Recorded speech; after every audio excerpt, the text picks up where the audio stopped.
जुग जोग्या टल फल फल रखियक कृपा निधान चवर शतर तखत मालक साहिब सतगुरु श्री गुरु ग्रंथ साहिब जी की पावन हजूरी अंदर शुभायमान अते शुभायमान हो रही गुरु रूप गुरु प्यारी खालसा साध संगत जी वडभागी जी वहां जिन्होंने संध्या के वेले सजे हुए दीवान विच मिल बैठ के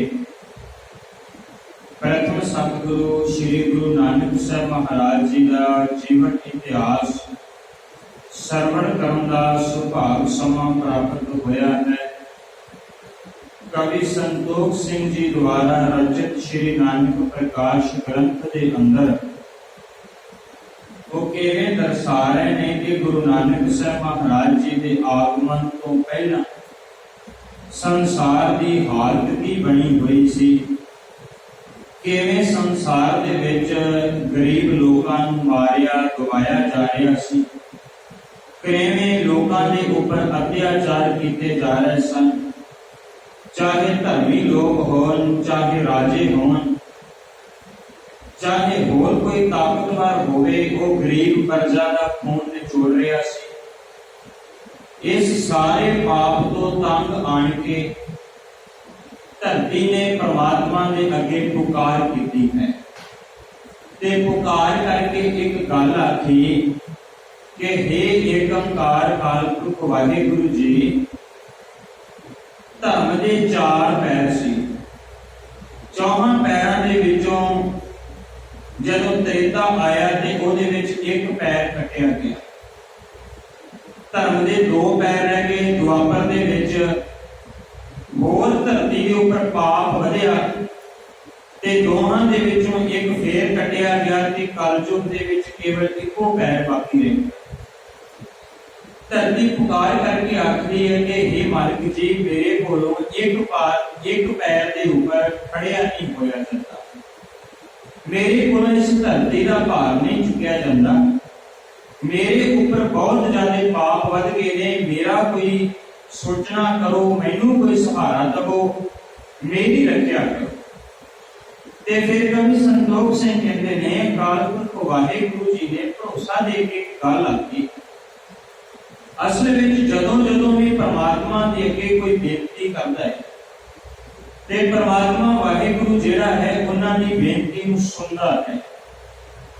आपां पिछले दिनां दे दौरान भी गुरु ग्रंथ साहिब महाराज की बाणी दे विचों विचार श्रवण कीते सी कि जदों कलयुग दे विच मैल दे नाल भरी हुई लोकाई ने परमात्मा दे अगे बेनती की, कालवाल होई वेदनी अरदास करे ते बुलाए।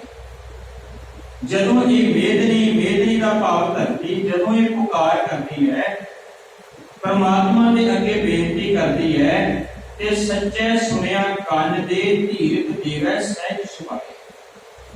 सच्चा परमात्मा वाहिगुरु जिहड़ा है, मालिक जिहड़ा है, उस बेनती नूं कान ला के सुनदा है। ये मता आपां सोच लेने हाँ कि कोई भी कर्म कर लगिया कि मालिक किहड़ा वेखदा है, किहड़ा सानू कोई वेख रहा है, पर गुरु ग्रंथ साहिब महाराज की बाणी ये गल कह रही है, सद सुनदा सद वेखदा शब्द रहा पर परमात्मा सदा सुनदा भी है, परमात्मा सदा वेखदा भी है। ते जदों धरती बेनती करती है ते परमात्मा उस गल नूं कान ला के सुनदा है। ते फिर सतगुरु साहब कहते इंद्रे नो फरमाया उठा शह करवाए। फिर गुरु ने परमात्मा ने गुरु नूं हुक्म कीता जा जाके वस जा, रहमतां दा मींह वरसा। जे किसी दा हिरदा पुकार कर रहा सी ते उस हिरदे दे उपर आण के गुरु ने वरसना कीता, रहमत कीती। जेड़ी धरती पुकार कर रही सी उस धरती दे उपर रहमत दा मींह वरसाया ते फिर रहमतां दा मींह वरसाउण करके सारे पासे खुशी खेड़े खुशहाली जिहड़ी है वो अपने आप पैदा हो जाए। जब धरती ये परमात्मा के अगे पुकार कर रही है ते भाई गुरदास साहब जी ने ਉਹਦੇ ਵਿੱਚ ਆਪਣੇ ਤਰੀਕੇ ਦੇ ਨਾਲ ਬਿਆਨ ਕੀਤਾ ਹੈ। ਉਹ ਕਹਿੰਦੇ ਕਿ परमात्मा ਜਿਹੜਾ है ना फिर इस धरती ਨੂੰ ਪੁੱਛਦਾ है की पुछदा है कि धरती पुकार ते कर रही है, तेरे ऊपर आखिर किस गल दा भार काहदा है? की कारण है कि तेरे ऊपर इन्ने पाप वध गए ने ते तेनू काहदा भार लगदा है? कि बहुत ज्यादा धरती के पर्वत है, आसमान बड़ा बड़ा है, समुद्र बड़े बड़े है, कि इन्हां समुद्रां दा कोई भार है, इन्हां पर्वतां दा कोई जेड़ा बहुता भार है, किस गल दा इन्हां जंगलां दा बहुता ज्यादा भार हो गया होवेगा?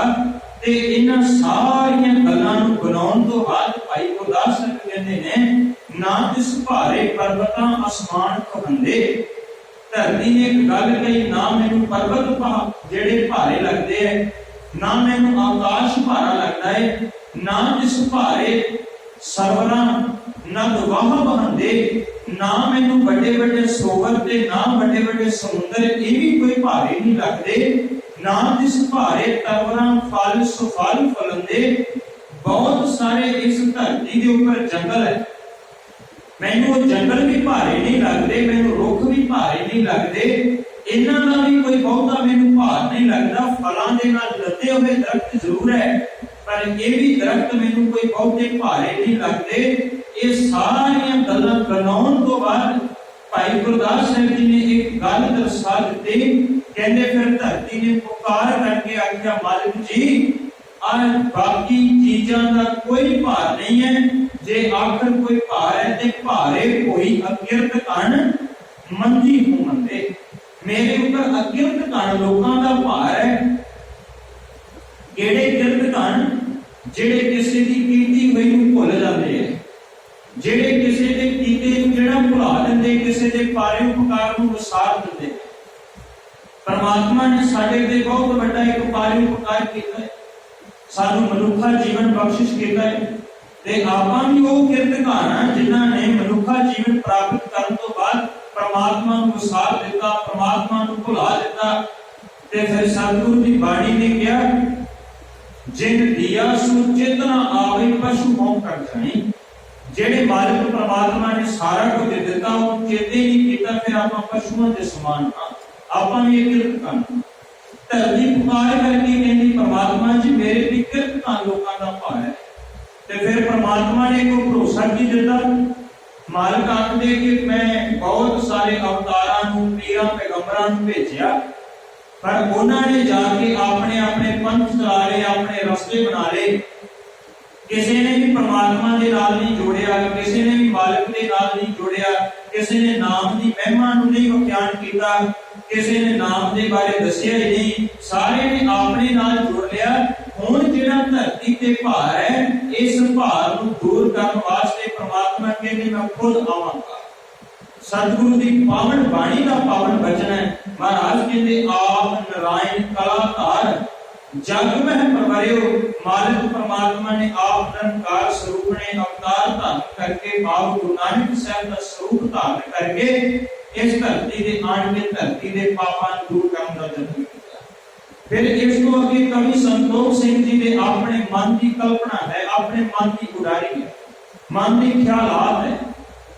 वो कहते जिस धरती के ऊपर गुरु नानक साहब महाराज का आगमन होना है, कहते वो धरती जेड़ी होगी सुहावनी होगी। पूछा जी किवें? कहते एक पासे रावी दरिया वगदा है, दूसरे पासे जनाब वगदा है।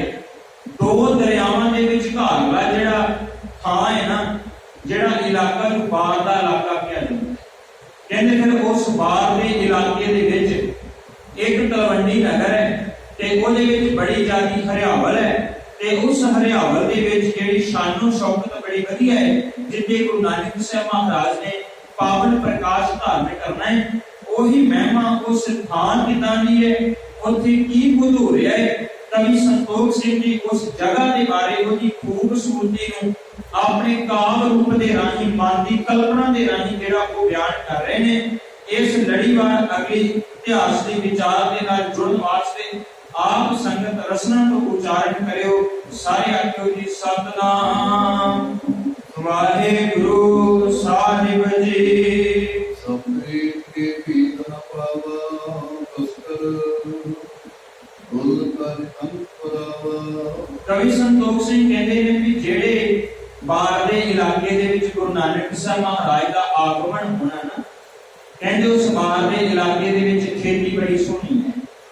ਤੇ ਫਿਰ ਖੇਤੀ ਜਿੱਥੇ ਹੋਵੇ ਉੱਥੇ ਕਈ ਵਾਰ ਇਦਾਂ ਵੀ ਹੁੰਦਾ ਕਿ ਖੇਤੀ ਨੂੰ ਚੁਗ ਲਿਆ ਜਾਂਦਾ ਹੈ। ਕਈ ਵਾਰ ਖੇਤੀ ਉੱਜੜ ਜਾਂਦੀ ਹੈ ਤੇ ਖੇਤੀ ਨੂੰ ਉਜਾੜਦਾ ਕੌਣ ਹੈ? ਜਾਂ ਤੇ ਕਾਲ ਪੈ ਜਾਂਦਾ, ਭਾਵ ਮੀਂਹ ਨਹੀਂ ਪੈਂਦਾ ਤਾਂ ਵੀ ਖੇਤੀ ਉੱਜੜ ਜਾਂਦੀ ਹੈ। ਤੇ ਕਈ ਵਾਰ ਮੀਂਹ ਜਿਹੜਾ ਲੋੜ ਤੋਂ ਵੱਧ ਪੈ ਜਾਂਦਾ ਤੇ ਤਾਂ ਵੀ ਖੇਤੀ ਉੱਜੜ ਜਾਂਦੀ ਹੈ। ਕਈ ਵਾਰ ਚੂਹਾ ਆਣ ਕੇ ਜਿਹੜਾ ਸਾਰੀ ਦੀ ਸਾਰੀ ਖੇਤੀ ਨੂੰ ਉਜਾੜ ਦਿੰਦਾ ਹੈ। ਕਈ ਵਾਰ ਰਾਜੇ ਲੋਕ ਆਪਣੀਆਂ ਫੌਜਾਂ ਲੈ ਕੇ ਵਿੱਚੋਂ ਦੀ ਲੰਘ ਜਾਂਦੇ ਤਾਂ ਵੀ ਖੇਤੀ ਉੱਜੜ ਜਾਂਦੀ ਹੈ।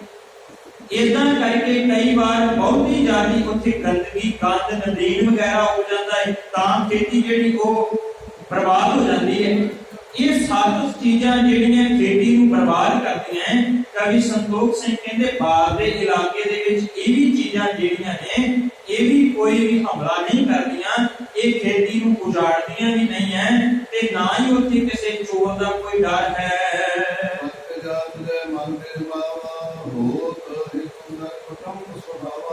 ਇਹ ਕਵੀ ਸੰਤੋਖ ਸਿੰਘ ਜੀ ਦੇ ਆਪਣੇ ਮਨ ਦੀ ਕਲਪਨਾ ਹੈ, ਖਿਆਲਾਤ ਹੈ। ਉਹ ਕਹਿੰਦੇ ਜਿਹੜਾ ਵੀ ਉਸ ਬਾਹਰ ਦੇ ਇਲਾਕੇ ਦੇ ਵਿੱਚੋਂ ਦੀ ਲੰਘਦਾ ਹੈ ਨਾ, ਕਹਿੰਦੇ ਉਹਦਾ ਮਨ ਮੋਹਿਤ ਹੋ ਜਾਂਦਾ ਹੈ, ਉਹ ਪ੍ਰਸੰਨ ਹੋ ਜਾਂਦਾ ਹੈ ਇੰਨਾ ਸੁੰਦਰ ਇਲਾਕਾ ਵੇਖ ਕੇ।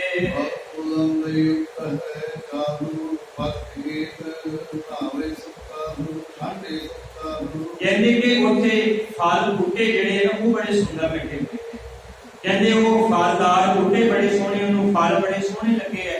ਤੇ ਕਹਿੰਦੇ ਕਿ ਇਦਾਂ ਕਰਕੇ ਉਹ ਧਰਤੀ ਜਿਹੜੀ ਹੈ ਨਾ ਖੁਸ਼ੀਆਂ ਦੇ ਨਾਲ, ਸੁੱਖਾਂ ਦੇ ਨਾਲ ਭਰੀ ਹੋਈ ਹੈ।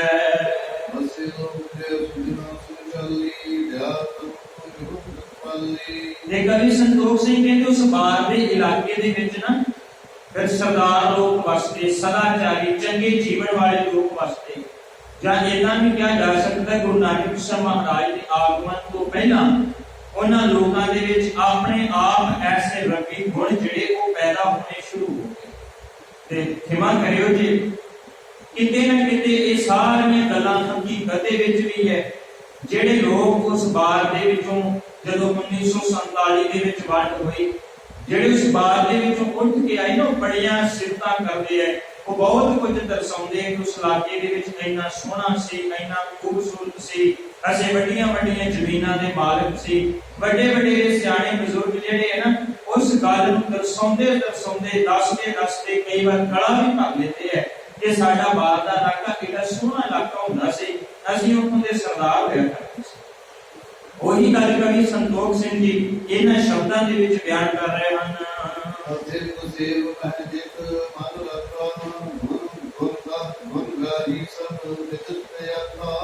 ਕਹਿਣ ਲੱਗੇ ਕਿ ਉੱਥੇ ਇਦਾਂ ਦੇ ਲੋਕ ਵੀ ਰਹਿੰਦੇ ਬਾਹਰ ਦੇ ਇਲਾਕੇ ਦੇ ਵਿੱਚ, ਜਿਹੜੇ ਲੋਕ ਕਿਸੇ ਦੀ ਸੇਵਾ ਵੀ ਕਰ ਦਿੰਦੇ ਹੈ, ਜਿਹੜੇ ਲੋਕ ਕਿਸੇ ਲੋੜਵੰਦ ਦੀ ਮਦਦ ਵੀ ਕਰ ਦਿੰਦੇ ਹੈ। ਜੇ ਕਿਸੇ ਦੀ ਸਹਾਇਤਾ ਕਰਨ ਦੀ ਲੋੜ ਪਵੇ ਤਾਂ ਸਹਾਇਤਾ ਵੀ ਕਰਦੇ ਹਨ।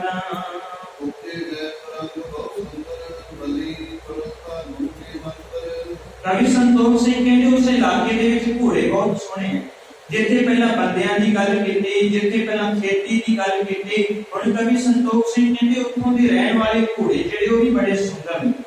ਤੇ ਫਿਰ ਕੱਲੇ ਘੋੜੇ ਨਹੀਂ ਸੁੰਦਰ, ਕਹਿੰਦੇ ਉੱਥੋਂ ਦੇ ਬਣੇ ਹੋਏ ਮਹਿਲ, ਤਾਰੀਆਂ, ਜਿਹੜੇ ਉੱਥੇ ਮੰਦਰ ਬਣੇ ਹੋਏ, ਘਰ ਬਣੇ ਹੋਏ, ਉਹ ਵੀ ਬੜੇ ਸੁੰਦਰ ਹਨ।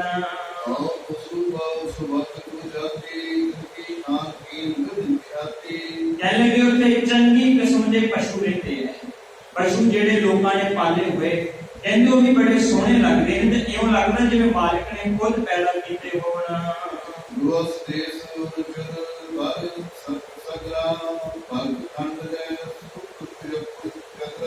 ਕਵੀ ਸੰਤੋਖ ਸਿੰਘ ਕਹਿੰਦੇ ਨੇ ਕਿ ਭਾਰਤ ਵਰਸ਼ ਦਾ, ਭਾਰਤ ਦੇਸ਼ ਦਾ ਉਹ ਇੱਕ ਇਲਾਕਾ, ਜਿਹੜਾ ਇਲਾਕਾ ਬੜਾ ਖੂਬਸੂਰਤ, ਜਿਹਨੂੰ ਬਾਹਰ ਦਾ ਇਲਾਕਾ ਕਹਿੰਦੇ ਹੈ। ਕਹਿੰਦੇ ਉਹ ਸ਼ੋਭਨੀਕ, ਬੜਾ ਸੁੰਦਰ ਤੇ ਰਮਣੀਕ ਥਾਂ ਹੈ।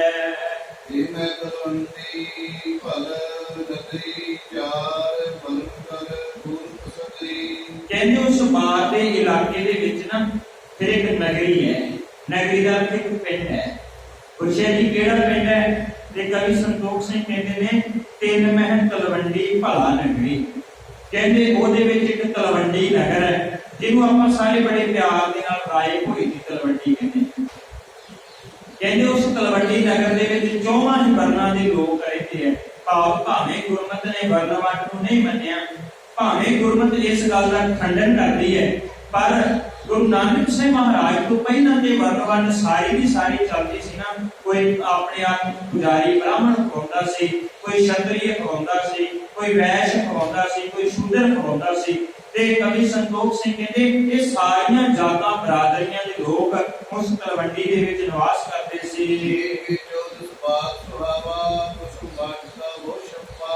ਕਹਿੰਦੇ ਉਹਦੇ ਆਲੇ ਦੁਆਲੇ ਤਲਵੰਡੀ ਦੇ ਆਲੇ ਦੁਆਲੇ ਬੜਾ ਸ਼ੋਭਨੀਕ ਬਾਗ ਹੈ, ਬੜਾ ਸੁੰਦਰ ਬਾਗ ਬਣਿਆ।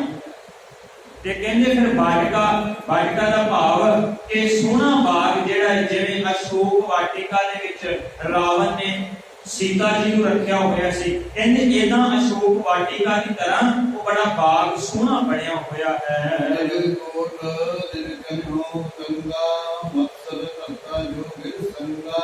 ਅਕਸਰ ਹੀ ਜਦੋਂ ਰਾਜੇ ਲੋਕਾਂ ਦਾ ਰਾਜ ਹੋਇਆ ਕਰਦਾ ਸੀ ਨਾ ਧਰਤੀ ਦੇ ਉੱਪਰ, ਜਦੋਂ ਇਹ ਪਤਾ ਹੁੰਦਾ ਸੀ ਕਿ ਕਿਸੇ ਵੇਲੇ ਵੀ ਕੋਈ ਹਮਲਾ ਕਰ ਸਕਦਾ ਹੈ, ਤੇ ਉਦੋਂ ਫਿਰ ਹਮਲਿਆਂ ਤੋਂ ਬਚਣ ਵਾਸਤੇ ਸਾਰੇ ਪਿੰਡ ਦੇ ਆਲੇ ਦੁਆਲੇ ਇੱਕ ਵੱਡੀ ਸਾਰੀ ਕੰਧ ਕੱਢੀ ਹੁੰਦੀ ਸੀ, ਕਿਲਾ ਬਣਿਆ ਹੁੰਦਾ ਸੀ। ਤੇ ਰਾਜੇ ਲੋਕ ਜਿਹੜੇ ਉਹਨਾਂ ਕਿਲਿਆਂ ਦੇ ਦਰਵਾਜ਼ੇ ਬੰਦ ਕਰਦੇ ਸੀ। ਇਦਾਂ ਵੀ ਅਕਸਰ ਹੋਇਆ ਕਰਦਾ ਸੀ ਕਿ ਉਸ ਕੰਧ ਦੇ ਆਲੇ ਦੁਆਲੇ ਪਾਣੀ ਦੀ ਇੱਕ ਖਾਲੀ ਬਣਾਈ ਹੁੰਦੀ ਸੀ ਕਿ ਕੋਈ ਵੀ ਫੌਜ ਸੌਖੇ ਤਰੀਕੇ ਦੇ ਨਾਲ ਇਸ ਪਾਣੀ ਦੀ ਖਾਲ ਨੂੰ ਟੱਪ ਕੇ ਸਾਡੇ ਅੰਦਰ ਨਾ ਆ ਸਕੇ। ਤੇ ਉਹ ਜਿਹੜੇ ਕਿਲੇ ਬਣੇ ਹੁੰਦੇ ਸੀ, ਇਦਾਂ ਹੀ ਕਵੀ ਸੰਤੋਖ ਸਿੰਘ ਕਹਿੰਦੇ ਨੇ ਤਲਵੰਡੀ ਦੇ ਆਲੇ ਦੁਆਲੇ ਇੱਕ ਕਿਲਾ ਬਣਿਆ ਹੋਇਆ ਹੈ, ਉੱਚੀ ਕੰਧ ਕੱਢੀ ਹੋਈ ਹੈ, ਕੋਈ ਵੀ ਦੁਸ਼ਮਣ ਸੌਖੇ ਤਰੀਕੇ ਦੇ ਨਾਲ ਆਣ ਕੇ ਟਕਰਾ ਨਹੀਂ ਸਕਦਾ।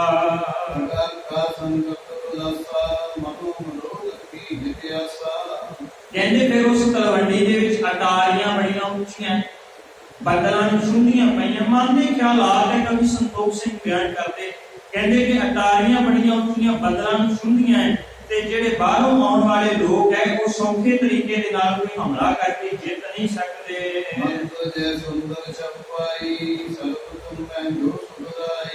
ਕਹਿੰਦੇ ਕਿ ਲੋਕਾਂ ਦੇ ਬਣੇ ਹੋਏ ਮਕਾਨ ਘਰ ਜਿਹੜੇ ਆ ਉਹ ਬੜੇ ਸੋਹਣੇ ਸੋਹਣੇ ਘਰ ਬਣੇ ਹੋਏ ਹੈ।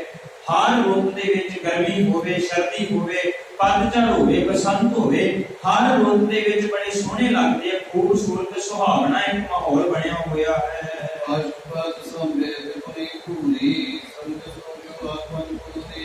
कहने के फिर आम सुभाव कहेंगे जिथे कोई नगर वसदा होवे, जिथे लोग वसदे होण, जिथे खेती करते होण, फिर खेती नूं बेचण वास्ते कोई जगह भी ऐसी बनी हुंदी जिहनूं आपां मंडियां कहंदे अज दे समय दौरान। कहंदे मंडियां भी बड़ियां सोहणियां बणियां होईयां, चौर सराके बणियां होईयां। कवि संतोख सिंह कहंदे ने ते फिर उत्थे व्यापार भी बड़ा सोहना हुंदा पिया है।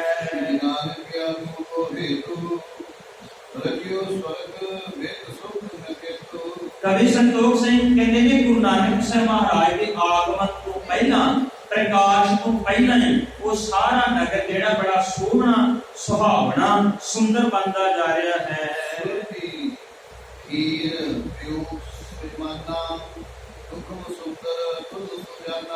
कहने लगे कि उत्थों दे पशु जेड़े है ना अमृत वर्गा दुध देते पे ने, इउं लगदा है जिवें सारा नगर बड़ा सोहना बन गया होवे, जिवें स्वर्ग बन गया होवे।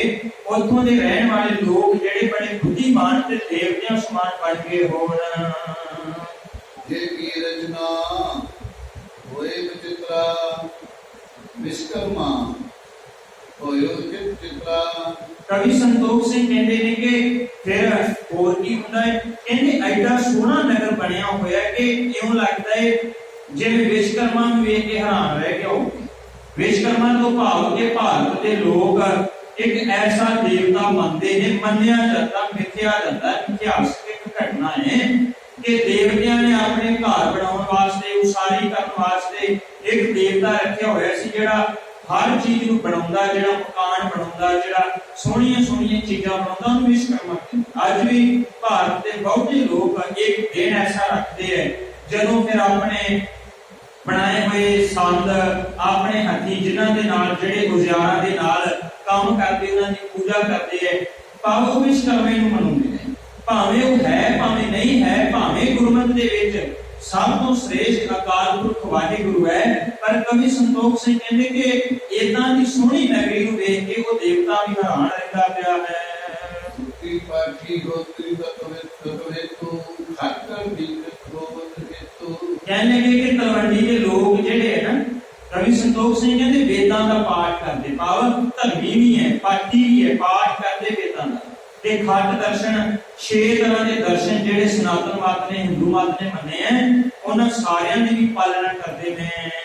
ਆਸ ਦਿਜੋਰ ਕਹੈ ਵਸੂ ਸਕਾਰੀ ਜਤੀ ਧਰਤੀ ਦੁਧਿ ਭਾਰੇ। ਕਹਿਣ ਲੱਗੇ ਜਿਹੜੇ ਬ੍ਰਾਹਮਣ ਲੋਕ ਹੈ, ਜਿਹੜੇ ਮਨੂ ਸਿਮਰਤੀ ਨੇ ਵੰਡ ਪਾਈ ਹੈ ਕਿ ਬ੍ਰਾਹਮਣ ਦਾ ਕੰਮ ਪੂਜਾ ਕਰਨੀ ਹੈ, ਬ੍ਰਾਹਮਣ ਦਾ ਕੰਮ ਜਿਹੜਾ ਹੈ ਉਹ ਮਾਲਾ ਫੇਰਨੀ ਹੈ, ਛਤਰੀ ਦਾ ਕੰਮ ਜਿਹੜਾ ਉਹ ਰਣ ਦੇ ਵਿੱਚ ਤੇਗ ਲੈ ਕੇ ਲੜਨਾ ਹੈ। ਕਵੀ ਸੰਤੋਖ ਸਿੰਘ ਕਹਿੰਦੇ ਨੇ ਕਿ ਐਸਾ ਵੀ ਹੈ ਫਿਰ ਕਿ ਪੁਜਾਰੀ ਜਿਹੜੇ ਹੈ ਉਹ ਭਗਤੀ ਕਰ ਰਹੇ ਨੇ ਤੇ ਜਿਹੜੇ ਛਤਰੀ ਲੋਕ ਲੜਨ ਵਾਸਤੇ ਤਿਆਰ ਹਨ।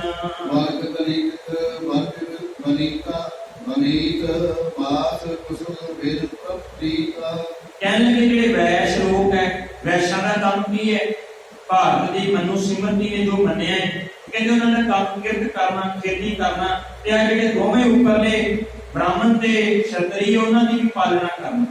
ਕਵੀ ਸੰਤੋਖ ਸਿੰਘ ਕਹਿੰਦੇ ਨੇ ਵੈਸ਼ ਵੀ ਆਪਣਾ ਕੰਮ ਜਿਹੜਾ ਪੂਰੀ ਇਮਾਨਦਾਰੀ ਧਰਮ ਨਾਲ ਨਿਭਾਉਂਦੇ ਪਏ ਨੇ। ਤਲਵੰਡੀ ਦੇ ਲੋਕ ਜਿਹੜੇ ਨੇ ਸ਼ੂਦਰ ਸਭਨੀ ਕੀ ਸੇਵ ਗਈ ਨਿਪੁੰਕਾਰ ਤੇ ਨਿਪਹਤੇ। ਕਹਿੰਦੇ ਸ਼ੂਦਰ ਜਿਹੜਾ ਗਰੀਬ ਜਿਹਨੂੰ ਸਭ ਤੋਂ ਮਾੜਾ ਕਿਹਾ ਗਿਆ, ਉਹ ਵੀ ਦੂਸਰਿਆਂ ਦੀ ਸੇਵਾ ਦੇ ਵਿੱਚ ਲੱਗਾ ਹੋ ਗਿਆ। ਤੇ ਕਵੀ ਸੰਤੋਖ ਸਿੰਘ ਲਿਖਦੇ ਨੇ, ਕਹਿੰਦੇ ਕਿ ਆਪਣੇ ਕਿੱਤੇ ਦੇ ਨਾਲ ਬਹੁਤ ਪਿਆਰ ਕਰਦਾ ਹੈ, ਆਪਣੇ ਕਿੱਤੇ ਦੇ ਨਾਲ ਜਿਹੜਾ ਉਹ ਨਿਪੁੰਨ ਹੈ, ਆਪਣੇ ਕਿੱਤੇ ਨੂੰ ਇਮਾਨਦਾਰੀ ਨਾਲ ਨਿਭਾ ਰਿਹਾ ਹੈ।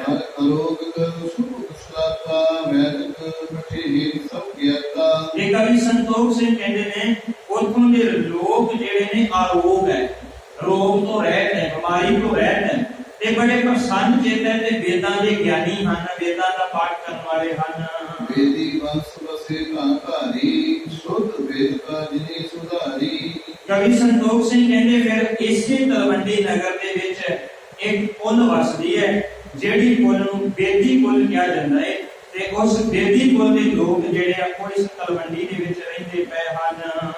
ਕਾਲ ਕਾ ਮਾਤਿ ਪੁੱਤਰਾ ਜਗ ਸੁਖ ਦੇ ਸੁਖਿੰਦਾ। ਕਵੀ ਸੰਤੋਖ ਸਿੰਘ ਕਹਿੰਦੇ ਨੇ ਕਿ ਫਿਰ ਇਸ ਤਲਵੰਡੀ ਦੇ ਵਿੱਚ ਬੇਦੀ ਪੁੱਲ ਦੇ ਜਿਹੜੇ ਲੋਕ ਰਹਿੰਦੇ ਆ ਨਾ, ਜਿਨ੍ਹਾਂ ਦੀ ਸ਼ੋਭਾ ਜਿਹੜੀ ਹੈ ਉਹ ਆਲੇ ਦੁਆਲੇ ਫੈਲੀ ਹੋਈ ਹੈ, ਉਹਨਾਂ ਦੀ ਸ਼ੋਭਾ ਸਾਰੇ ਜਗ ਦੇ ਲੋਕ ਜਿਹੜੇ ਉਹ ਕਰਦੇ ਪਏ ਹਨ। ਕਿਰਪਾ ਨਾਮ ਸਾਮਾ ਕਾਤਤਾ ਕੋਏ ਕਰਵਾਰ ਕੋ ਕੀ ਸਰੋਏ।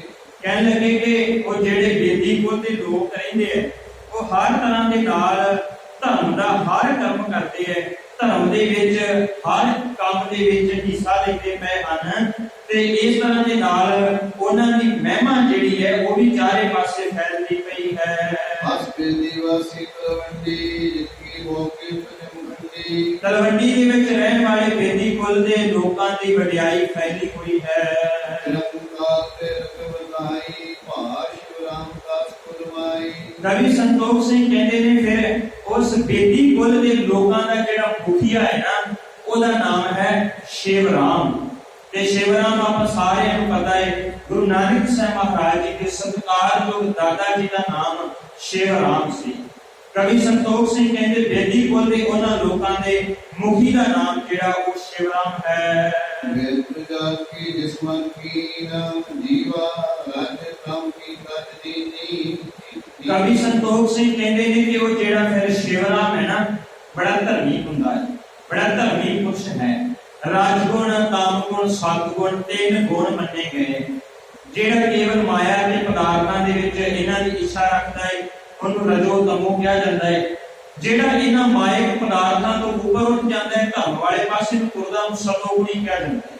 ਕਵੀ ਸੰਤੋਖ ਸਿੰਘ ਕਹਿੰਦੇ ਉਹ ਧਰਮ ਵਾਲੇ ਪਾਸੇ ਤੁਰਿਆ ਹੋਇਆ। ਸਤੋਗੁਣੀ ਦੇ ਵਿੱਚ ਜਿਹੜਾ ਸ਼ਿਵਰਾਮ ਗੁਰੂ ਨਾਨਕ ਸਾਹਿਬ ਮਹਾਰਾਜ ਜੀ ਦੇ ਸਤਿਕਾਰਯੋਗ ਦਾਦਾ ਜੀ ਸਨ, ਕਹਿੰਦੇ ਧਰਮੀ ਪੁਰਸ਼ ਹਨ ਤੇ ਸਤੋਗੁਣ ਦੇ ਵਿੱਚ ਆਪਣੇ ਜੀਵਨ ਨੂੰ ਜਿਉਂਦੇ ਪਏ ਹਨ। ਹੋਏ ਹੰਸ ਆਸ਼ਿਕਾਂ ਸ਼ੇਰ ਸ਼ੇਰੇ ਸਿਰ ਪੱਕੀ ਪਦ ਪਦਮ ਨਹਿਰੇ। ਕਹਿੰਦੇ ਕਿ ਉਹਨਾਂ ਨੇ ਅਕਾਲ ਪੁਰਖ ਵਾਹਿਗੁਰੂ ਦੀ ਸ਼ਰਨ ਗ੍ਰਹਿਣ ਕੀਤੀ ਹੋਈ ਹੈ, ਅਹਿੰਸਾ ਤੋਂ ਦੂਰ ਹੈ, ਜੀਵਾਂ ਨੂੰ ਲੁੱਟਦੇ ਨਹੀਂ, ਜੀਵਾਂ ਨੂੰ ਮਾਰਦੇ ਨਹੀਂ, ਇਹਨਾਂ ਦਾ ਕੋਈ ਪਾਪ ਵਾਲਾ ਕੰਮ ਨਹੀਂ ਕਰਦੇ, ਪਵਿੱਤਰ ਚੰਗੇ ਜਿਹੜੇ ਗੁਣਾਂ ਵਾਲੇ ਹਨ ਸ਼ਿਵਰਾਮ ਜੀ। ਦੇਵ ਨਾਸੀ ਨਾਮ ਦੁਤੀਆ ਪਰਮ ਧਰਮ ਜਾਸ ਸਥਿਤੀ ਦ੍ਰਿਤੀਆ। ਕਵੀ ਸੰਤੋਖ ਸਿੰਘ ਕਹਿੰਦੇ ਫਿਰ ਸ਼ਿਵਰਾਮ ਜੀ ਦੀ ਪਤਨੀ ਹੈ, ਉਹਨਾਂ ਦਾ ਨਾਮ ਹੈ ਮਾਤਾ ਬਨਾਰਸੀ ਜੀ। ਭਾਵ ਗੁਰੂ ਨਾਨਕ ਸਾਹਿਬ ਮਹਾਰਾਜ ਜੀ ਦੇ ਸਤਿਕਾਰਯੋਗ ਦਾਦੀ ਜੀ। ਕਹਿੰਦੇ ਮਾਤਾ ਬਨਾਰਸੀ ਜਿਹੜੇ ਸ਼ਿਵਰਾਮ ਜੀ ਦੀ ਪਤਨੀ ਹੈ, ਇਹ ਕਹਿੰਦੇ ਬੜੇ ਗੁਣਾ ਵਾਲੀ ਹੈ, ਭਾਵ ਚੰਗੇ ਗੁਣਾ ਵਾਲੀ ਹੈ, ਪਤੀ ਵਰਤ ਧਰਮ ਦੇ ਵਿੱਚ ਪੂਰੀ ਰਹਿਣ ਵਾਲੀ ਹੈ, ਜਿਹੜੀ ਪਤੀ ਵਰਤ ਧਰਮ ਦੇ ਵਿੱਚ ਸੰਪੂਰਨ ਹੈ।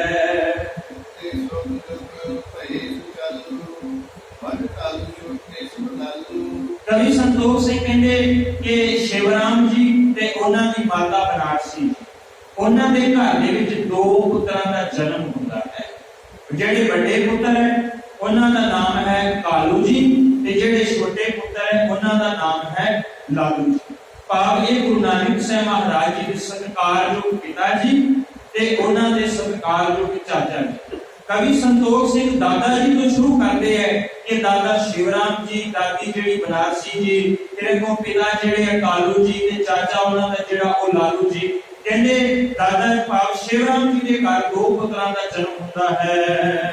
ਵਡ ਭਾਗੀ ਜੋ ਸੁਖ ਕਰਮੀ ਭਗਤ ਪੁਰਿਆਇਨ ਵਿੱਚ ਧਰਨੀ। ਕਹਿਣ ਲੱਗੇ ਉਹ ਦੋਨੋਂ ਪੁੱਤਰ ਜਿਹੜੇ ਹੈ ਨਾ ਬੜੇ ਚੰਗੇ ਸੁਭਾਅ ਵਾਲੇ, ਜਿਹੜੇ ਹੈ ਵੱਡੇ ਭਾਗਾਂ ਵਾਲੇ, ਵੱਡੇ ਕਰਮਾਂ ਵਾਲੇ ਪੁੱਤਰ ਹਨ ਤੇ ਭਗਤੀ ਦੇ ਧਾਰਨੀ ਹਨ, ਭਾਵ ਭਗਤੀ ਕਰਨ ਵਾਲੇ ਹਨ। ਜਪ ਤਪ ਵਰਤ ਦੇਵ ਸੁਣਾਏ ਕਰਤ ਬਹੁਤ ਦੇ ਜਨਮ ਕਤਾਏ। ਕਵੀ ਸੰਤੋਖ ਸਿੰਘ ਕਹਿੰਦੇ ਨੇ ਕਿ ਜਪ ਤਪ ਕਰਨ ਵਾਲੇ, ਭਾਵ ਅਕਾਲ ਪੁਰਖ ਵਾਹਿਗੁਰੂ ਨੂੰ ਜਪਣ ਵਾਲੇ, ਜਪ ਕਰਨ ਵਾਲੇ ਪੁੱਤਰ ਹਨ। ਤੇ ਇਹਨਾਂ ਜਪ ਤਪ ਕਰਦਿਆਂ ਕਰਦਿਆਂ ਬਹੁਤ ਸਮਾਂ ਜਿਹੜਾ ਬਤੀਤ ਹੋ ਗਿਆ ਹੈ। ਜਸ ਅਸ ਆਸਨ ਬਦਰ ਅਸੁਰ ਬਨਾਸੀ ਭਿਓ ਨਿਰੰਤਰ ਰੂਪ ਪਾਸੀ। ਕਵੀ ਸੰਤੋਖ ਸਿੰਘ ਜੀ ਕਹਿੰਦੇ ਨੇ ਕਿ ਫਿਰ ਉਹਨਾਂ ਦੇ ਮਨ ਅੰਦਰ ਖਿਆਲ ਆਉਂਦਾ ਹੈ, ਇਹਨਾਂ ਦੇ ਸ਼ਿਵਰਾਮ ਜੀ ਦੇ ਮਨ ਅੰਦਰ ਖਿਆਲ ਆਉਂਦਾ ਹੈ ਮੇਰੇ ਪੁੱਤਰ ਚੰਗੇ ਹੋਣੇ ਚਾਹੀਦੇ, ਧਰਮੀ ਹੋਣੇ ਚਾਹੀਦੇ, ਬਿਲਕੁਲ ਐਵੇਂ ਜਿਵੇਂ ਦੇਵਤਿਆਂ ਨੇ ਦੈਂਤਾਂ ਦਾ ਜਿਹੜਾ ਨਾਸ਼ ਕੀਤਾ ਸੀ ਨਾ, ਏਦਾਂ ਅਧਰਮੀ ਪਖੰਡਾਂ ਦਾ ਨਾਸ਼ ਕਰਨ ਵਾਲੇ ਹੋਣ। ਕਾਲੂ ਨਾਮ ਜਨਮ ਜਪ ਧਾਰਾ ਪੂਰਨ ਆਸਾ ਕੀ ਮੁਰਾਰਾ। ਕਹਿੰਦੇ ਅਕਾਲ ਪੁਰਖ ਵਾਹਿਗੁਰੂ ਨੇ ਕਿਰਪਾ ਵੀ ਇਦਾਂ ਹੀ ਕੀਤੀ ਕਿ ਉਹਨਾਂ ਦੇ ਘਰ ਵਿੱਚ ਕਾਲੂ ਜੀ ਦਾ ਜਨਮ ਹੁੰਦਾ ਹੈ, ਜਿਹੜੇ ਧਰਮੀ ਹਨ, ਚੰਗੇ ਕਰਮਾਂ ਵਾਲੇ ਹਨ ਤੇ ਜਿਹੜੇ ਪਖੰਡ ਨੂੰ ਦੂਰ ਕਰਨ ਵਾਲੇ ਹਨ ਤੇ ਗਿਆਨੀ ਵੀ ਹਨ, ਧਰਮੀ ਵੀ ਹਨ।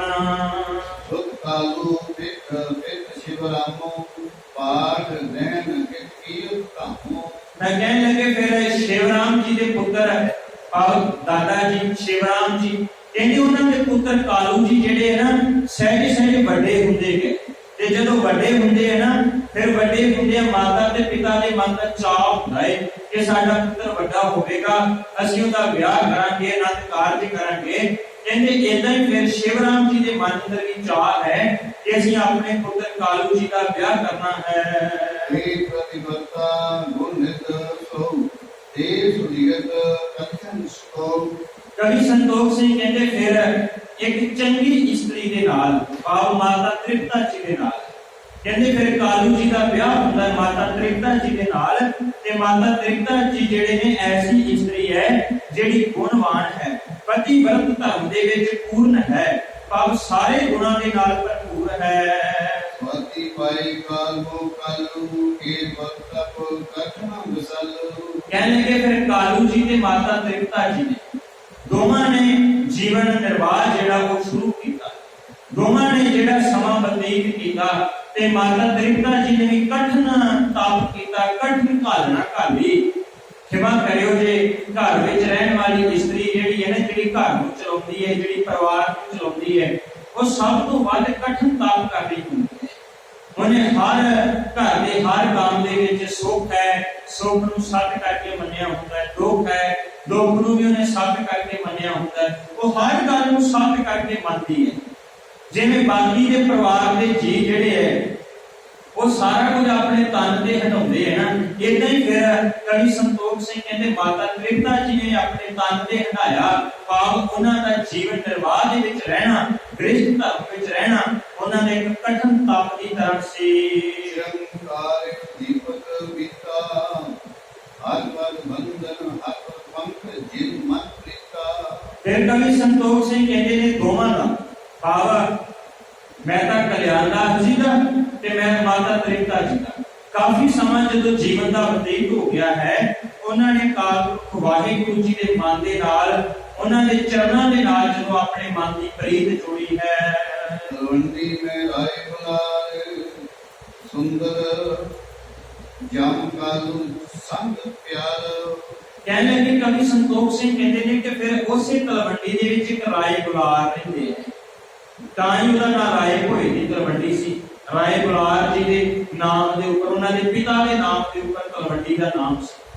ਕਹਿੰਦੇ ਰਾਏ ਬੁਲਾਰ ਜਿਹੜਾ ਇਸ ਸਾਰੇ ਇਲਾਕੇ ਦਾ ਮਾਲਕ ਹੈ ਤੇ ਮਹਿਤਾ ਕਲਿਆਣ ਦਾਸ ਜੀ ਦਾ ਉਹਦਾ ਰਾਏ ਬੁਲਾਰ ਦੇ ਨਾਲ ਭਰਾਵਾਂ ਵਰਗਾ ਭਾਵ, ਬਹੁਤ ਨੇੜਲਾ ਪਿਆਰ ਹੈ।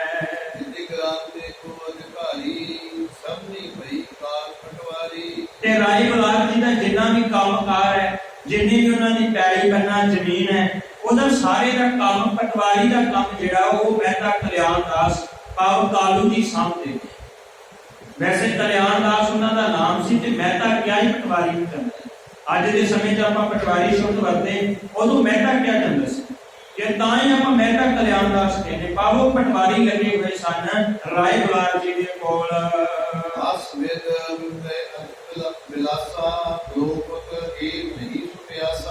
ਕਹਿਣ ਲੱਗੇ ਕਵੀ ਸੰਤੋਖ ਸਿੰਘ ਕਹਿੰਦੇ ਨੇ ਜਦੋਂ ਜੀਵਨ ਬਤੀਤ ਕਰਦੇ ਆ ਤੇ ਆਪ ਸਾਰੇ ਘਰਾਂ ਦੇ ਵਿੱਚ ਰਹਿਣ ਵਾਲੇ, ਪਰਿਵਾਰ ਵਿੱਚ ਰਹਿਣ ਵਾਲੇ, ਕਹਿੰਦੇ ਫਿਰ ਮਨ ਅੰਦਰ ਇੱਕ ਇੱਛਾ ਪ੍ਰਗਟ ਹੋਈ ਕਿ ਸਾਡੇ ਘਰ ਦੇ ਵਿੱਚ ਵੀ ਕੋਈ ਐਸਾ ਸੁਭਾਗਾ ਸੁਪੁੱਤਰ ਜਿਹੜਾ ਉਹ ਪ੍ਰਗਟ ਹੋਵੇ।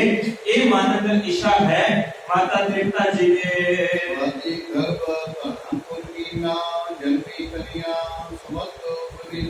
ਕਹਿਣ ਲੱਗੇ ਫਿਰ ਅਕਾਲ ਪੁਰਖ ਵਾਹਿਗੁਰੂ ਜੀ ਨੇ ਕਿਰਪਾ ਕੀਤੀ, ਸੱਚਮੁੱਚ ਪ੍ਰਮਾਤਮਾ ਦੀ ਰਹਿਮਤ ਹੋਈ ਤੇ ਪਹਿਲੀ ਵਾਰ ਘਰ ਦੇ ਵਿੱਚ ਇੱਕ ਪੁੱਤਰੀ ਨੇ ਜਨਮ ਲਿਆ ਹੈ। ਨਾਨਕੇ ਘਰ ਦੇ ਵਿੱਚ ਹੋਣ ਕਰਕੇ ਉਹਨਾਂ ਦਾ ਨਾਮ ਨਾਨਕੀ ਜੀ ਉਹਨਾਂ ਦਾ ਨਾਮ ਰੱਖਿਆ ਗਿਆ। ਆਪਾਂ ਸਾਰਿਆਂ ਨੂੰ ਪਤਾ ਹੈ ਗੁਰੂ ਨਾਨਕ ਸਾਹਿਬ ਮਹਾਰਾਜ ਦੇ ਨਾਲ ਬਹੁਤ ਨੇੜਲਾ ਪਿਆਰ ਸੀ ਉਹਨਾਂ ਦਾ। 1464 ਦੇ ਵਿੱਚ ਉਹਨਾਂ ਦਾ ਜਨਮ ਹੁੰਦਾ ਹੈ ਤੇ ਗੁਰੂ ਨਾਨਕ ਸਾਹਿਬ ਮਹਾਰਾਜ ਬਹੁਤ ਆਦਰ ਕਰਦੇ ਰਹੇ, ਬੇਬੇ ਨਾਨਕੀ ਕਹਿ ਕੇ ਉਹਨਾਂ ਨੂੰ ਸਤਿਕਾਰ ਦਿੰਦੇ ਰਹੇ। ਇਹ ਮਹਿਤਾ ਕਲਿਆਣ ਦਾਸ ਤੇ ਮਾਤਾ ਤ੍ਰਿਪਤਾ ਜੀ ਦੇ ਘਰ ਪਹਿਲੀ ਸੰਤਾਨ ਦਾ ਜਨਮ ਹੁੰਦਾ ਹੈ।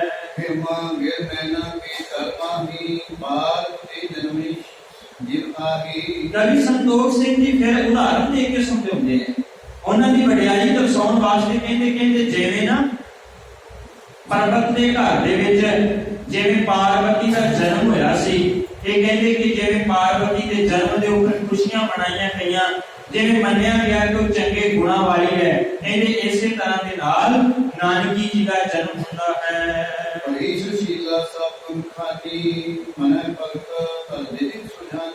ਸੁਸ਼ੀਲਾ ਭਾਵ ਚੰਗੇ ਗੁਣਾਂ ਵਾਲੀ, ਗੁਣਾਂ ਦੀ ਖਾਨ।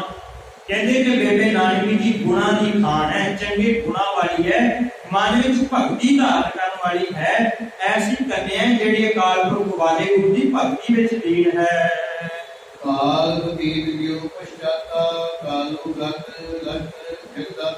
ਕਹਿੰਦੇ ਕਿ ਦੂਸਰੇ ਪਾਸੇ ਧਰਤੀ ਦੀ ਪੁਕਾਰ ਨੂੰ ਸੁਣ ਕੇ ਅਕਾਲ ਪੁਰਖ ਵਾਹਿਗੁਰੂ ਮਨ ਅੰਦਰ ਵਿਚਾਰ ਕਰ ਰਹੇ ਨੇ, ਇਸ ਸੰਸਾਰ 'ਚ ਜਾਣਾ ਹੈ, ਆਗਮਨ ਧਾਰਨ ਕਰਨਾ ਹੈ। ਤੇ ਕਹਿੰਦੇ ਨੇ ਕਿ ਉਹਨਾਂ ਨੇ ਫੈਸਲਾ ਕਰ ਲਿਆ ਹੈ।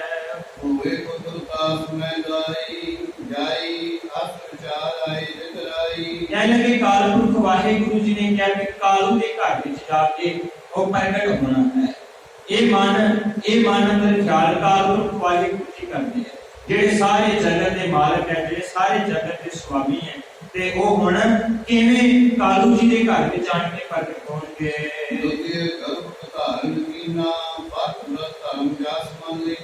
ਪਤੀ ਵਰਤ ਧਰਮ ਦੇ ਵਿੱਚ ਪੂਰੇ ਰਹਿਣ ਵਾਲੇ ਸਤਿਕਾਰਯੋਗ ਮਾਤਾ ਤ੍ਰਿਪਤਾ ਜੀ ਕਹਿੰਦੇ ਹੁਣ ਦੂਸਰੀ ਵਾਰ ਅਕਾਲ ਪੁਰਖ ਵਾਹਿਗੁਰੂ ਜੀ ਦੀ ਕਿਰਪਾ ਹੋਈ ਹੈ, ਘਰ ਵਿੱਚ ਪੁੱਤਰ ਨੇ ਹੋਣਾ ਹੈ।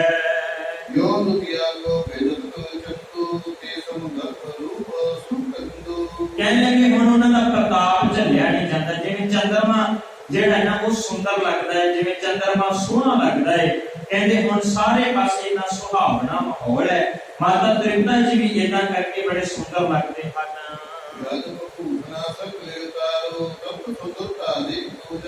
ਕਹਿੰਦੇ ਕਿ ਭਾਵੇਂ ਮਾਤਾ ਤ੍ਰਿਪਤਾ ਜੀ ਨੇ ਆਪਣੇ ਸਾਰੇ ਗਹਿਣੇ ਵੀ ਉਤਾਰ ਦਿੱਤੇ, ਇਸਤਰੀ ਗਹਿਣੇ ਧਾਰਨ ਕਰਦੀ, ਇਸੇ ਕਰਕੇ ਕਰਦੀ ਬੜੀ ਸੁੰਦਰ ਲੱਗੇ। ਆਮ ਲੋਕਾਂ ਦੇ ਨਾਲ ਉਹਦੀ ਵਡਿਆਈ ਜ਼ਿਆਦੀ ਹੋਵੇ, ਸੁੰਦਰਤਾ ਵੱਧ ਹੋਵੇ। ਤੇ ਕਵੀ ਸੰਤੋਖ ਸਿੰਘ ਕਹਿੰਦੇ ਸਤਿਕਾਰਯੋਗ ਮਾਤਾ ਜੀ ਨੇ ਆਪਣੇ ਗਹਿਣੇ ਵੀ ਉਤਾਰ ਦਿੱਤੇ, ਪਰ ਤਾਂ ਵੀ ਉਹ ਬੜੇ ਸੁੰਦਰ ਲੱਗ ਰਹੇ ਹਨ, ਸੋਹਣੇ ਲੱਗ ਰਹੇ ਹਨ। ਵੈਸੇ ਸੁੰਦਰ ਅਤ ਸੋਭਾ ਸੋਹਣੇ ਸੁੰਦਰ। ਕਹਿੰਦੇ ਕਿ ਜਿੱਥੇ ਵੀ ਜਾ ਕੇ ਮਹਿਤਾ ਕਲਿਆਣਦਾਰ ਜੀ ਦੇ ਸਤਿਕਾਰਯੋਗ ਮਾਤਾ ਤ੍ਰਿਪਤਾ ਜੀ ਬੈਠਦੇ ਹੈ ਨਾ, ਉਹ ਅੰਦਰ ਸੋਹਣਾ ਬਣ ਜਾਂਦਾ ਹੈ, ਉੱਥੇ ਮਾਹੌਲ ਸੁਹਾਵਣਾ ਬਣ ਜਾਂਦਾ ਹੈ, ਉੱਥੇ ਜਿਹੜੀ ਸੁੰਦਰਤਾ ਹੈ ਉਹ ਝੱਲੀ ਨਹੀਂ ਜਾ ਰਹੀ। ਸੋਨੇ ਸਦੇਹੂ ਕਰੇ ਤਿਨ ਕੋ ਕੋਟ ਪ੍ਰੇਮੰਤ ਸੁਖਤਾ ਜੋ। ਕਵੀ ਸੰਤੋਖ ਸਿੰਘ ਕਹਿੰਦੇ ਮਾਤਾ ਕੋਈ ਸ਼ੱਕ ਕਰੇ, ਕੋਈ ਸੰਦੇਹ ਕਰੇ ਕਿ ਇਦਾਂ ਕਿਵੇਂ ਹੋ ਸਕਦਾ ਹੈ। ਕਵੀ ਸੰਤੋਖ ਸਿੰਘ ਕਹਿੰਦੇ ਨੇ ਜਿਹੜੇ ਕਰੋੜਾਂ ਬ੍ਰਹਿਮੰਡਾਂ ਦੇ ਮਾਲਕ ਅਕਾਲ ਪੁਰਖ ਵਾਹਿਗੁਰੂ ਜੀ ਨੇ ਪ੍ਰਗਟ ਹੋਣਾ ਹੈ। ਇਹ ਨਿਵਾਸ ਕਿਨੋ ਜੇ ਥਾਈ ਕਿਉਂ ਨਾ ਹੋਏ ਇਹ ਸੋਭ ਸਵਾਈ। ਕਹਿੰਦੇ ਨੇ ਜਿੱਥੇ ਕਰੋੜਾਂ ਬ੍ਰਹਿਮੰਡਾਂ ਦੇ ਮਾਲਕ ਦਾ ਨਿਵਾਸ ਹੋਣ ਵਾਲਾ ਹੈ, ਉਹ ਥਾਂ ਕਿਉਂ ਨਾ ਸੁਹਾਵਣਾ ਹੋਵੇ, ਕਿਉਂ ਨਾ ਸੋਹਣਾ ਹੋਵੇ। ਪਰ ਸਾਰੇ ਪਾਸੇ ਸੁਹਾਵਣਾ ਮਾਹੌਲ ਬਣਿਆ ਹੋਇਆ ਹੈ, ਸੁੰਦਰ ਮਾਹੌਲ ਬਣਿਆ ਹੋਇਆ ਹੈ। ਜਾਦਨ ਤੇ ਆਏ ਜਗ ਸੁਆਮੀ ਭਏ ਸੁਰਪੂਰ ਮਹਿ ਸੁਆਮੀ। ਕਹਿੰਦੇ ਕਿ ਜਦੋਂ ਦਾ ਪਤਾ ਲੱਗਾ ਨਾ ਜਗਤ ਦੇ ਸੁਆਮੀ ਨੇ ਹੋਣਾ ਹੈ, ਜਦੋਂ ਦਾ ਪਤਾ ਲੱਗਾ ਗੁਰੂ ਨਾਨਕ ਸਾਹਿਬ ਮਹਾਰਾਜ ਦਾ ਆਗਮਨ ਹੋਣਾ ਹੈ, ਕਹਿੰਦੇ ਉਦੋਂ ਦੀ ਇਹ ਨਗਰੀ ਜਿਹੜੀ ਹੈ ਉਹ ਸੋਹਣੀ ਬਣ ਗਈ ਹੈ। ਸੋਚ ਸੰਤੋਖ ਧਰਮ ਸਤ ਕਰਨਾ ਅਸ ਸੁਖ ਕਰਮ ਮੈਂ ਆਚਰਨਾ। ਕਹਿੰਦੇ ਕਿ ਉਹਨਾਂ ਲੋਕਾਂ ਦੇ ਵਿੱਚ ਆਪਣੇ ਆਪ ਹੀ ਸੱਚ ਆ ਗਿਆ, ਉੱਥੇ ਸੰਤੋਖ ਆ ਗਿਆ, ਉੱਥੇ ਧਰਮ ਆ ਗਿਆ, ਉੱਥੇ ਸਾਧ ਕਰਨਾ ਦਇਆ ਆ ਗਈ, ਉੱਥੇ ਸਾਰੇ ਰੱਬੀ ਗੁਣ ਆਪਣੇ ਆਪ ਪ੍ਰਗਟ ਹੁੰਦੇ ਪਏ ਹਨ। ਸੁਗੰਧਿਤ ਮੋਲ ਸਮੀਪਾ ਚਲੇ ਸੁਹਾਸੀ ਸਭ ਵਿਦ ਪੀਤਾ। ਕਹਿਣ ਲੱਗੇ ਕਿ ਉੱਥੇ ਆਪਣੇ ਆਪ ਹੀ ਚਾਰੇ ਪਾਸੇ ਸੁਗੰਧੀ ਫੈਲਦੀ ਪਈ ਹੈ, ਲੋਕਾਂ ਦੇ ਦੁੱਖ ਜਿਹੜੇ ਆਪਣੇ ਆਪ ਦੂਰ ਹੁੰਦੇ ਪਏ ਹਨ। ਬਾਦਲ ਆਵੇ ਭਰ ਭਰ ਬਾਰੀ ਬਰਖੀ ਨਰ ਇਸ਼ਾ ਅਨੁਸਾਰੀ। ਕਹਿਣ ਲੱਗੇ ਜਿਵੇਂ ਬੱਦਲ ਆਉਂਦਾ ਏ, ਪਾਣੀ ਭਰ ਕੇ ਲੈ ਕੇ ਆਉਂਦਾ ਏ, ਜਦੋਂ ਵਰਸਦਾ ਏ ਤੇ ਫਿਰ ਉਹਦੇ ਨਾਲ ਨਰ ਨਾਰ ਸਾਰੇ ਲੋਕ ਜਿਹੜੇ ਹੈ ਨਾ ਉਹ ਖੁਸ਼ ਹੋ ਜਾਂਦੇ, ਪ੍ਰਸੰਨ ਹੋ ਜਾਂਦੇ। ਇਦਾਂ ਹੀ ਗੁਰੂ ਨਾਨਕ ਸਾਹਿਬ ਮਹਾਰਾਜ ਸਰੂਪ ਇਸ ਧਰਤੀ ਦੇ ਉੱਪਰ ਵਰਸਣ ਵਾਲੇ ਹੈ, ਤੇ ਇਦਾਂ ਹੀ ਸਾਰੇ ਲੋਕਾਂ ਦੇ ਵਿੱਚ ਪ੍ਰਸੰਨਤਾ ਜਿਹੜੀ ਉਹ ਪਾਈ ਜਾ ਰਹੀ ਹੈ। ਗੁਰੂ ਨਾਨਕ ਸਾਹਿਬ ਮਹਾਰਾਜ ਜੀ ਦਾ ਸਤਿਕਾਰਯੋਗ ਮਹਿਤਾ ਕਲਿਆਣਦਾਸ ਜੀ, ਮਾਤਾ ਤ੍ਰਿਪਤਾ ਜੀ, ਉਹਨਾਂ ਦੇ ਘਰ ਵਿੱਚ ਆਗਮਨ ਹੋਣਾ ਹੈ। ਉਹ ਆਗਮਨ ਦੇ ਨਾਲ ਕਵੀ ਸੰਤੋਖ ਸਿੰਘ ਜੀ ਕਿਵੇਂ ਕਿਵੇਂ ਦਰਸਾਉਂਦੇ ਹੈ, ਇਹ ਆਪਾਂ ਕੱਲ ਦੇ ਦੀਵਾਨ ਦੇ ਵਿੱਚ ਸਰਵਣ ਕਰਾਂਗੇ। ਗੁਰੂ ਨਾਨਕ ਸਾਹਿਬ ਮਹਾਰਾਜ ਜੀ ਦਾ ਪਾਵਨ ਪਵਿੱਤਰ ਪ੍ਰਕਾਸ਼ ਇਹ ਆਪਾਂ ਆਉਣ ਵਾਲੇ ਦੀਵਾਨ ਦੇ ਵਿੱਚ ਸਰਵਣ ਕਰਾਂਗੇ। ਆਖਰੀ ਪੰਕਤੀਆਂ ਪੜ੍ਹ ਕੇ ਸਮਾਪਤੀ ਹੈ ਜੀ। ਬਾਦਲ ਆਵੇ ਭਰ ਭਰ ਭਾਰੀ ਬਰਖੈ ਨਾਰ ਇਸ਼ਾ ਗੁਣ ਸਾਰੀ।